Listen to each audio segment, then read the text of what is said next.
Hello students, today I am going to explain question number 6 to 8 of exercise 5a.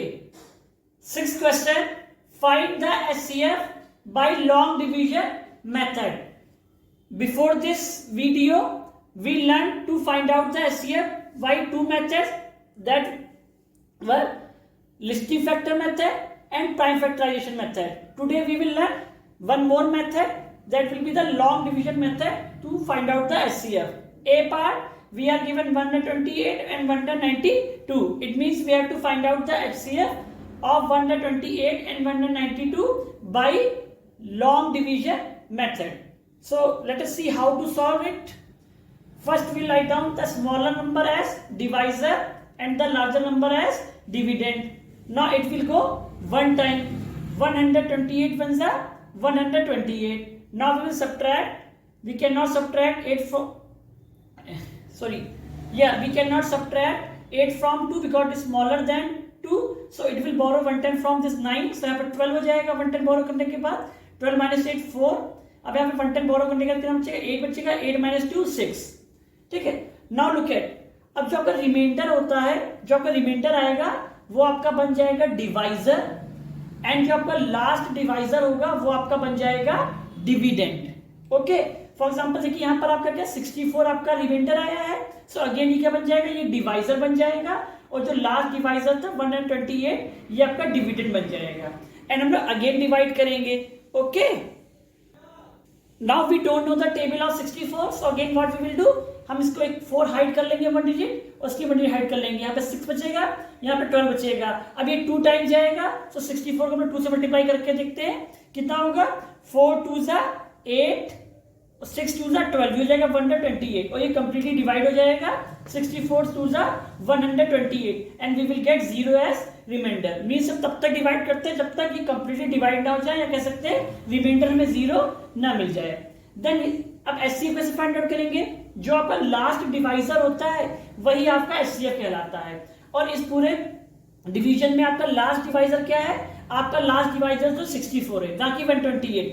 128 तो starting का divisor था ना, जब हमने स्टार्ट किया था क्वेश्चन. बस जो लास्ट डिवाइजर है, लास्ट डिवाइजर क्या है 64 है. इट मीन जो HCF होगा वो 64 हो जाएगा. सो लॉन्ग डिवीजन मेथड में जो हमारा लास्ट डिवाइजर होता है वही हमारा HCF कहलाता है. So the HCF of 128 and 192 will be 64 because it is a last divisor. So the HCF will be 64. So this is the long division method to find out the HCF.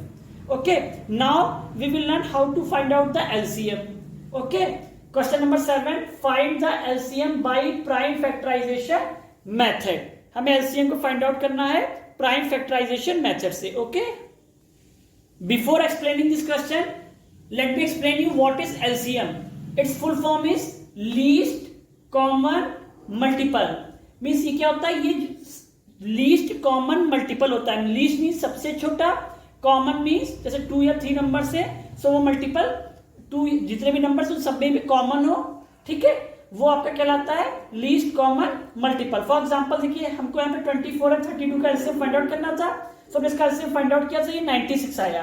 सो ये जो ये common multiple सबसे छोटा common multiple है, जो 24 का भी multiple होगा और 32 का भी होगा. फॉर एग्जाम्पल क्योंकि 24 को 4 से मल्टीप्लाई करेंगे तो 96 आएगा, एंड 32 को 3 से मल्टीप्लाई करेंगे तो 96 आएगा. मीन्स कि जो 96 है ये स्मॉलेस्ट सबसे छोटा मल्टीपल है 24 का भी और 32 का भी. सो एलसीएम क्या होता है, लीस्ट कॉमन मल्टीपल, सबसे छोटा मल्टीपल. ठीक है, A part we are given 24 and 32, we have to find out its LCM. अब एलसीएम को हम 2 मेथड से फाइंड आउट करते हैं. First one is prime factorization method and the other one is common division method. First we will discuss how to find out the LCM by prime factorization method. We are given 24 and 32 and we have to find out its LCM by prime factorization method. So first what we do, हम 24 and 32 का prime factorisation करेंगे. But in case of HCF हम लोग क्या करते थे, जो prime factorisation करते थे वो सेपरेटली करते थे. जैसे कि 24 को अलग कर किया, ठीक. HCF केस में क्या करते थे, 24 को अलग प्राइम फैक्टराइजेशन करते थे एंड 32 को अलग फैक्टराइजेशन करते थे prime factorization. But in case of LCM जो हम लोग प्राइम फैक्टराइजेशन करते हैं वो एक साथ करते हैं. We do the prime factorization together. So हम 24 एंड 32 को एक साथ लिखेंगे और इसका प्राइम फैक्टराइजेशन करेंगे। और प्राइम फैक्टराइजेशन में क्या करते थे, स्मॉलेस्ट नंबर से डिवाइड करते थे। सो यहाँ पे कंडीशन होती है जब उनको डिवाइड करेंगे, ठीक है, सो आपके 2 या 3 जितने भी नंबर्स होंगे, सो ये नेसेसरी नहीं है कि वो सभी नंबर्स जिस नंबर से डिवाइड करें डिविजिबल हो। जितने भी नंबर्स गिवन है उनमें से अगर कोई एक भी नंबर डिविजिबल है देन हम लोग क्या करेंगे, इस नंबर से डिवाइड करेंगे और जो डिविजिबल नहीं है उस नंबर को एज इट इज लिख लेंगे। सो हम इसको स्मॉलेस्ट नंबर 2 से स्टार्ट करेंगे। 2 1 जा 2, 2 2 जा 4। अब सपोज 32 डिविजिबल नहीं होता तो उसको हम लोग एज इट इज लिख लेते हैं, बट यहाँ पे डिविजिबल 32 भी हो जाएगा। 2 1 जा 2, 1 बचेगा रिमाइंडर में, इसलिए 2 है, 12 हो जाएगा, 6 टाइम जाएगा, 2 6 जा 12, ये 16 हो जाएगा। अगेन 2 से करेंगे, 2 6 जा 12, 2 8 जा 16। अगेन 2 से करेंगे, 2 3 जा 6, 2 4 जा 8। अब नेक्स्ट स्टेप में देखिए, अगर हम 2 से करेंगे तो ये 3 डिविजिबल नहीं होगा बट 4 होगा। और हमने आपको बताया था जब हम डिवाइड करेंगे, कोई एक नंबर भी डिवाइड हो रहा है तो हम लोग डिवाइड करते हैं, जो डिवाइड हो रहा है उसको एज इट इज लिख लेते हैं। अब यहाँ पे देखिए 3 जो है 2 से डिविजिबल नहीं होगा, सो इस 3 को हम लोग एज इट इज लिख लेंगे। और ये 4 डिविजिबल हो रहा है, इसको डिवाइड करेंगे, 2 2 जा 4। नेक्स्ट स्टेप में अगेन 2 से करेंगे, अगेन 3 डिविजिबल नहीं है, so we will write down 3 as it is and we will divide this 2 by this 2, 2 1 जा 2। फाइनली क्या करेंगे, अब हम इस 3 को डिवाइड करेंगे, सो ये हो जाएगा 3 1 जा 3, सो ये कंप्लीटली डिविजिबल होगा। फाइनली हमको 1 मिल गया। नेक्स्ट अब क्या करेंगे, एचसीएफ के केस में क्या करते थे, जो भी फैक्टर्स आते थे सभी नंबर्स के फैक्टर्स लिख लेते थे, फिर जो उनमें कॉमन फैक्टर्स को फाइंड आउट करते थे, जो भी कॉमन फैक्टर होते थे उसका मल्टीप्लाई करते थे। बट एलसीएम के केस में क्या करते हैं, जितने भी फैक्टर्स आएंगे, फैक्टर्स अलग अलग तो आएंगे नहीं, क्योंकि हम एक साथ प्राइम फैक्टराइजेशन कर रहे हैं तो सबके फैक्टर्स भी साथ नहीं आएंगे। सो एलसीएम के केस में जितने भी फैक्टर्स आते हैं उन सभी फैक्टर्स को हम मल्टीप्लाई कर देते हैं। सो हम इन सभी फैक्टर्स को क्या करेंगे, मल्टीप्लाई कर देंगे in order to find out the LCM. So जाएगा 2 into 2 into 2 into 2 into 2 into 3, which is written here 2 into 2 into 2 into 2 into 2 into 3. Now we'll start multiplying. 2 2 जा 4, 4 2 जा 8, 8 2 जा 16, 16 2 जा 32। यहाँ तक 32 आएगा ना, हमने 32 लिख लिया और यहाँ पे इंटू 3 बचा है, इंटू 3 यहाँ पे इसको लिख लिया, ठीक है। अब हम 32 को 3 से मल्टीप्लाई करेंगे, सो हमने यहाँ पे मल्टीप्लाई किया, 2 3 जा 6, 3 3 जा 9, सो कितना होगा 96। सो यहाँ पे कितना आ जाएगा मल्टीप्लाई करने पे 96, और यही क्या होगा, यही आपका एलसीएम हो जाएगा 24 और 32 का। So we can say the LCM of 24 and 32 is 96. So this is the prime factorization method to find out the LCM. Okay. In the next video we will learn, not in the next video, in this video only. Now we will learn how to find out the LCM by the another method, that is common division method. Okay. Sorry students, the method which I explained to you just now was prime factorization method. That was not prime factorization method, that was actually division method. ठीक है, जो method अब हम लोगों ने just अभी पढ़ा वो आपका प्राइम फैक्टराइजेशन मेथड नहीं था, वो आपका कॉमन डिवीजन मेथड था। ठीक है, कौन सा मेथड था वो आपका कॉमन डिवीजन मेथड था। And that was question number 8, जो हम लोग क्वेश्चन नंबर 8 में पढ़ेंगे कि हमें डिवीजन मेथड से कैसे एलसीएम फाइंड आउट करना होता है। ठीक है, सो जो हम लोगों ने पढ़ा था एलसीएम फाइंड आउट करने के लिए सभी नंबर्स को एक साथ प्राइम फैक्टराइजेशन करते हैं, वो आपका डिवीजन मेथड था। By mistake I mentioned there prime factorization method, but वो प्राइम फैक्टराइजेशन मेथड नहीं था। ठीक है, जिसमें हम एक साथ प्राइम फैक्टराइजेशन कराते हैं वो आपका क्या होता है, वो आपका डिवीजन मेथड होता है। And now I am going to explain you what is prime factorization method to find out the LCM.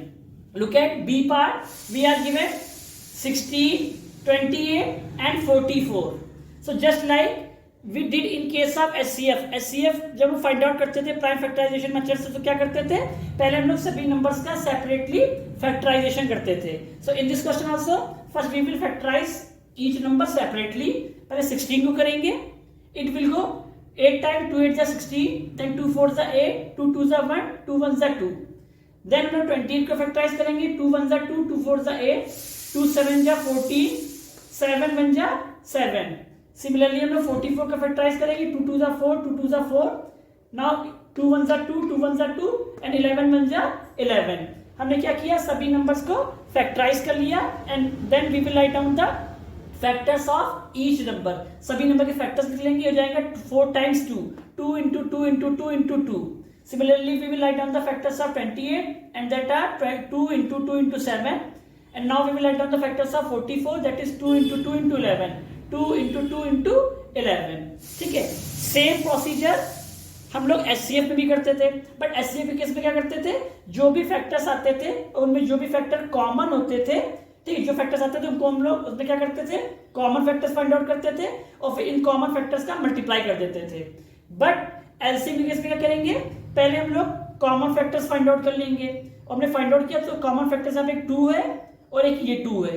ठीक है, सो पहले क्या करेंगे, जो कॉमन फैक्टर्स हमको मिले हम उन कॉमन फैक्टर्स को मल्टीप्लाई कर लेंगे. सो 2 यहाँ पे 2 कॉमन फैक्टर है, हमने इनको मल्टीप्लाई कर लिया 2 into 2.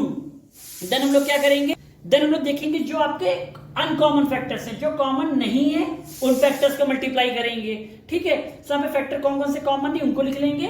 2 into 2 ये आपके बच्चा कॉमन नहीं है, यहाँ पे 7 कॉमन नहीं है into 7, यहाँ पे 11 कॉमन नहीं into 11. ठीक है, और फिर क्या करेंगे, कॉमन फैक्टर्स को मल्टीप्लाई और जो कॉमन नहीं थे उन सभी को मल्टीप्लाई कर देंगे. ठीक है, लुक एट वंस अगेन. पहले हम क्या करेंगे, जो फैक्टर्स कॉमन है उनको फाइंड आउट कर लेंगे और उन कॉमन फैक्टर्स को मल्टीप्लाई कर लेंगे. देन जो फैक्टर्स बचे हुए हैं जो कॉमन नहीं है उनको लिख लेंगे in the form of product. फिर सबको मल्टीप्लाई कर देंगे. मल्टीप्लाई करते हैं यहाँ पे 2 2 जा 4, 4 2 जा 8, 8 2 जा 16 एंड 16 7 जा 112 इनटू लास्ट में 11 बचा, यहाँ पे 11 लिख लेंगे. देन 112 को 11 से मल्टीप्लाई करेंगे, ये जाएगा 2 1 जा 2, 1 1 जा 1, 1 1 जा 1.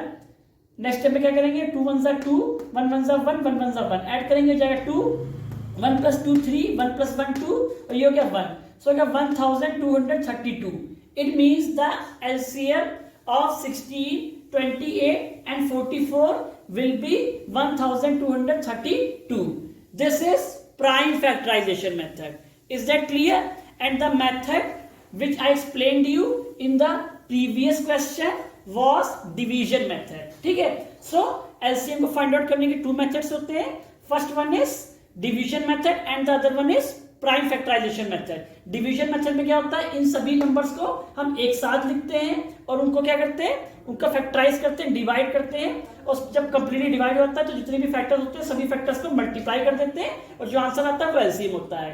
बट प्राइम फैक्टराइजेशन मेथड में क्या होता है, जैसे हम लोग एचसीएफ में प्राइम फैक्टराइजेशन मेथड से फाइंड आउट करते हैं, सिमिलरली एलसीएम में पहले हम सभी नंबर्स को सेपरेटली फैक्टराइज करते हैं, फिर उसके बाद सभी नंबर्स के फैक्टर्स लिख लेते हैं, फिर जो कॉमन फैक्टर्स है उनको मल्टीप्लाई कर लेते हैं और जो बचे हुए कॉमन फैक्टर नहीं है उनको मल्टीप्लाई कर लेते हैं और जो आंसर आएगा वो आपका होता है LCM by prime factorization method. So I hope all the methods to find out HCF and LCM will be very clear to you all. So whenever in exam or test अगर आपसे एक particular method कहा जा रहा है कि find out the LCM of these numbers by prime factorization method, अगर method mention है तो आपको उसी पर्टिकुलर मेथड से करना होगा. बट अगर मेथड मेंशन नहीं है, आपको सिंपली गिवन है find out the LCM of these numbers और find out the HCF of these numbers, then you can find out the LCM और HCF by any of the method. Okay, but अगर method आपको mention है कि इसी particular method से करना है, देन आपको उसी पर्टिकुलर मेथड से करना होगा. Okay, so that's all about LCM and HCF, and in the next video I will explain you the divisibility rules. Okay, so thank you.